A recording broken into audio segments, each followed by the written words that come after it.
na at ngayon ay kilala bilang Tom, isang mabuting janitor. Napagtanto niya na ang maruming sahig ay nagdudulot ng sakit, kaya ginagawa niya ang kanyang bahagi sa pamamagitan ng paglilinis. Bilang dagdag na bonus, nakukuha niyang magnakaw sa isang bangko. Ang kapagtapos, na nag-aalok sa kanya ng mga posisyon sa ehekutibo, staff ng kumpanya, at taunang sweldo na $400,000 United States dollars. Sa kabila ng mga hindi kapani-paniwalang pagkakataong ito, tinanggihan ni Tom ang lahat ng ito at sa halip ay tumanggap ng trabaho sa Spain kasama si Walter Moreland.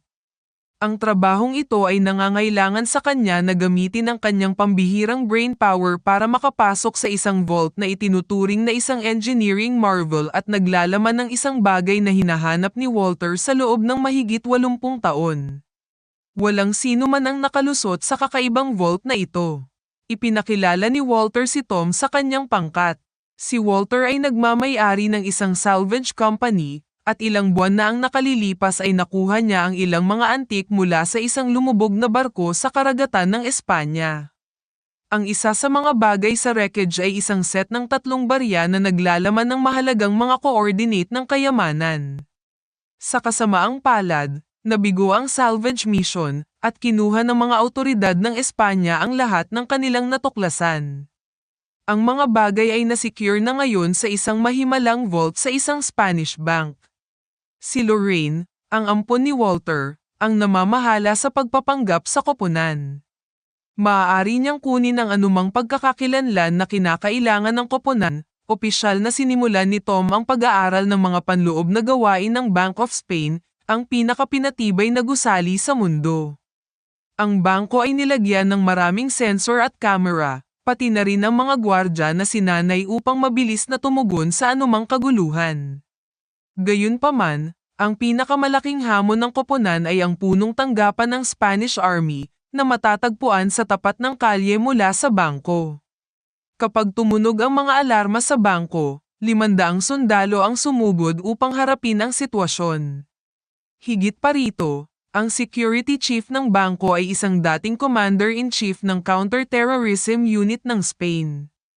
Ang koponan ni Tom at Walter ay laban sa isang mabigat na puwersa na may kakayahang itaboy ang anumang pag-atake sa bangko. Napakakaunting alam ng team tungkol sa layout ng vault sa loob ng bangko, kaya kailangan nila ng pag-scan para matuto pa tungkol sa panloob na istruktura nito. Kasalukuyan nilang alam na kakailanganin nila ang 2 susi at ang fingerprint ng security chief ng bangko upang makakuha ng access sa vault. Upang makuha ang mga item at impormasyong ito, naglulunsad ang pangkat ng operasyon. Nagpapanggap sina Tom at Simon na mga janitor upang makakuha ng access sa bangko, habang si Lorraine ay nagpapanggap bilang ahente ng insurance na dalubhasa sa mga high-value na painting. Ang mga safe sa likod ng mga painting ay naglalaman ng mga susi na kailangan para ma-access ang vault. Hiniling ni Lorraine na hawakan ng hepe ng seguridad ang kanyang kape habang naglalakad siya papunta sa mga painting upang makipagkamay sa direktor ng bangko. Nagbibigay daan ito sa kanya na makuha ang fingerprint ng pinuno ng seguridad na kinakailangan ng team para ma-access ang vault. Tinutulungan ni Klaus si Lorraine na harapin ang pagbabantay sa kamera ng bangko sa silid na naglalaman ng unang pagpipinta. Nagre-record sila ng video ni Lorraine na iniskan ang mga painting at i-play ito pabalik ng 10 beses na mas mabagal kaysa sa normal na bilis upang magbigay ng impresyon na walang kakaibang nangyayari. Hinanap ni Lorraine ang safe, inihanda ang kanyang kagamitan, at sinimulang kopyahin ang susi. Gayunpaman, may dumating na hindi inaasahang bisita at nagpagulo sa mga bagay. Dapat na maayos na nakaposisyon si Lorraine sa video na may 20th segundo na lang ang natitira bago matapos ang kanilang surveillance hack. Sa kabutihang palad, hiniling niya sa direktor na kunan ng larawan ang kanyang pag-scan sa pagpipinta at hiniling na umatras siya na pinapanatili siya sa labas ng frame tulad ng pagtatapos ng hack. Habang sinisimulan ni Lorraine ang kanyang paghahanap upang mahanap ang pangalawang susi, nakatagpo si Tom ng isang issue. Ang kanyang gawain ay i-scan ang istruktura ng vault habang nagpapanggap na isang tagapaglinis at nakakakuha ng access sa mas mababang mga palapag ng bangko. Ang vault ay pinaniniwala ang matatagpuan mismo sa ilalim ng isa sa mga meeting room sa antas na iyon.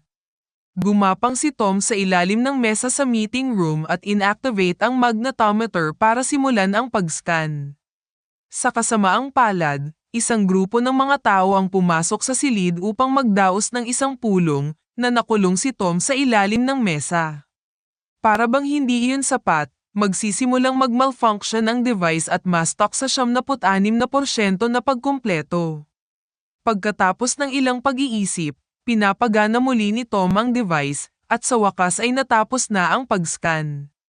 Sa kasamaang palad, ito ay nagpapataas ng alarma at sa ilalim ng pamumuno ng pinuno ng seguridad ng bangko, ang buong bangko ay inilagay sa lockdown at ang mga tropa ng hukbo ay ipinadala. Samantala, katatapos lang kopyahin ni Lorraine ang pangalawang susi nang dumating ang direktor para sunduin siya. Sa panahon ng kaguluhan, nakalimutan niyang ibalik ang ninakaw na susi at isara ang safe kung saan ito nakaimbak. Sa kalaunan, nagpa siya ang koponan na dapat ibigay ni Lorraine ang susi kay Tom na pagkatapos ay ibabalik ito sa ligtas.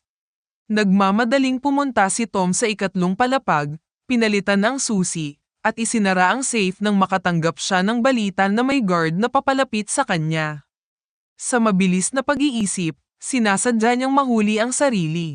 Pagdating ng guard, tinanong niya kung ano ang ginagawa niya doon, at tinanggal niya ang kanyang earphones, na nagkunwaring hindi niya narinig ang alarm. Binitawan niya siya. Pagkatapos ng operasyon, sinimulan ni Tom na suriin ang panloob na istruktura ng vault. Natuklasan niya ang isang seksyon na hindi malinaw na ipinakita ng pag-scan at napagtanto na naglalaman ito ng tubig. Ang vault ay idinisenyo batay sa isang weighing scale. Kung magbabago ang timbang kapag binuksan ang vault, isasara ito at babahan ng tubig. Nauunawaan na ngayon ng koponan kung paano gumagana ang mekanismo ng vault at tinagawa itong halos hindi malalampasan. Kahit na may pinakamahirap na drill bit, ang paglabag sa pader ay aabot ng 15 araw na masyadong mahaba. Ang team ay may limitadong time frame para sa heist na ito, at ang pagkaantala ay ginagawang imposible ang buong operasyon. Isinasaalang-alang ng pangkat na sumuko. Nag-isip si Walter bago tumungo sa plaza para panoorin ang mga tagahanga ng soccer. Habang pinagmamasdan ang karamihan, napansin niya na sa finals ng World Cup, lahat ng kamera na malapit sa bangko ay haharap sa mga tagahanga sa plaza.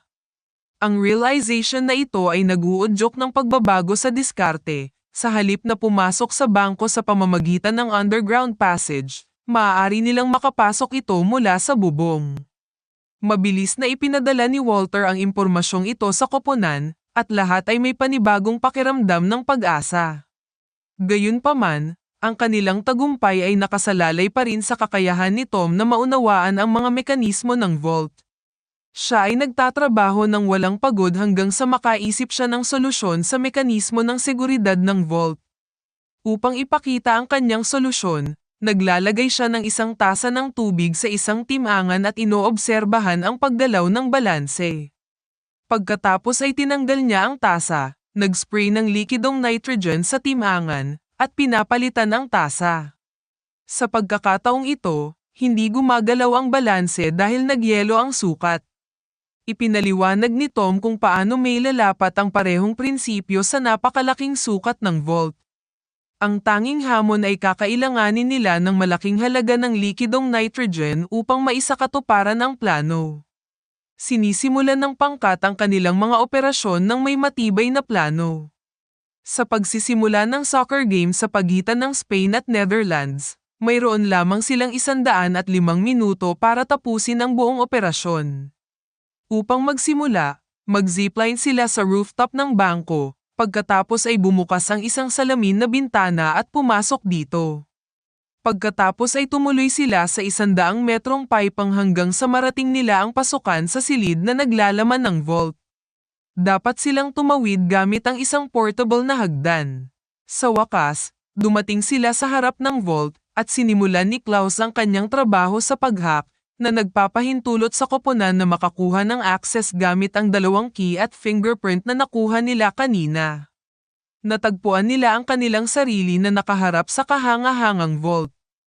Kinuha ni Simon ang mga susunod na hakbang, ang pag-spray ng likidong nitrogen sa sukat upang simulan ang proseso ng pagyeyelo.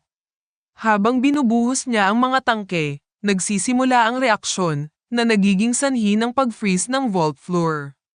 Papasok ang team sa vault at hahanapin ang item na naglalaman ng gustong mga barya.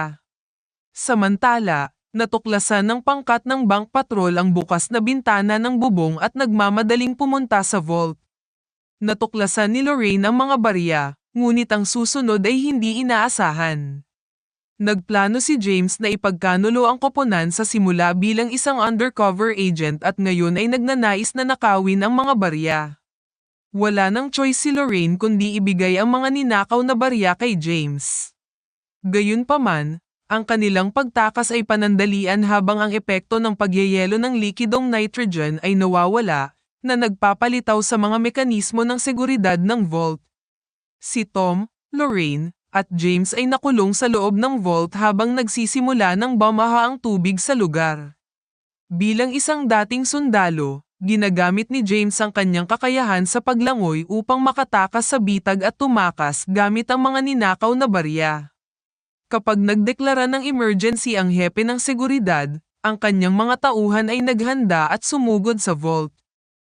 Nasa matinding panganib ang buhay ni Tom at Lorraine dahil malapit na silang malunod sa loob ng baha na vault. Nang walang ibang opsyon, gumawa si Tom ng isang pamamaraan upang linlangin ang sistema ng vault upang simulan ang proseso ng pag-draining.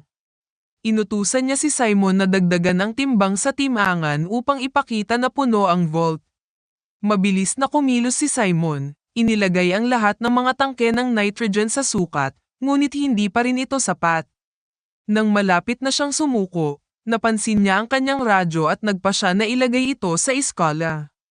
Nakakagulat, ang maliit na radyo ay sapat na upang ilipat ang balanse, na nagiging sanhi ng paghinto ng tubig sa pag-agos at simulan ng proseso ng pag-draining. Habang nagmamadali ang mga tauhan ng hukbo patungo sa vault, naghahanda silang hulihin ang mga magnanakaw. Gayunpaman, nang buksan nila ang vault, nagulat sila nang makitang walang tao sa loob. Nagawa ni Tom at Lorraine na makatakas gamit ang mga drain pipe at pumunta sa itaas na antas ng bangko. Nauubusan na sila ng oras habang nagsasara ang security force. Naalala ni Lorraine ang isang silid na dati niyang binisita para i-scan ang mga painting. Naaalala niya na karaniwang iiwan ng direktor ng bangko na bukas ang bintana sa silid na iyon. Nagmamadali sina Tom at Lorraine sa silid at lumabas sa bangko sa pamamagitan ng bukas na bintana. Sumama sila sa karamihan ng tao sa plaza, hinubad ang kanilang mga jacket para makihalubilo. Ang mga sundalong tumutugis sa kanila ay napakalapit, at sina Tom at Lorraine, na natalo, ay naghahanda na sumuko. Ngunit namamagitan ng kapalaran, nanalo ang Spain sa soccer match, at ang stadium ay sumabog sa mga tagay at pagdiriwang. Dahil sa ingay at kaguluhan, naging imposible para sa mga sundalo na magpatuloy sa paghabol, na nagpapahintulot kay Tom at Lorraine na makatakas ng hindi napapansin. Makalipas ang ilang araw, ibinalik ni James sa kanyang amo ang mga ninakaw na barya. Gayunpaman, kapag na-decode nila ang mga coordinate, natuklasan nila na humahantong ito sa Eiffel Tower, na hindi ang tamang lokasyon. Sa wakas ay napagtanto nila na sila ay na-outsmarted ng koponan ni Walter. Samantala, pinalitan ni Lorraine ang mga barya sa vault na naging dahilan upang nakawin ni James ang mga mali.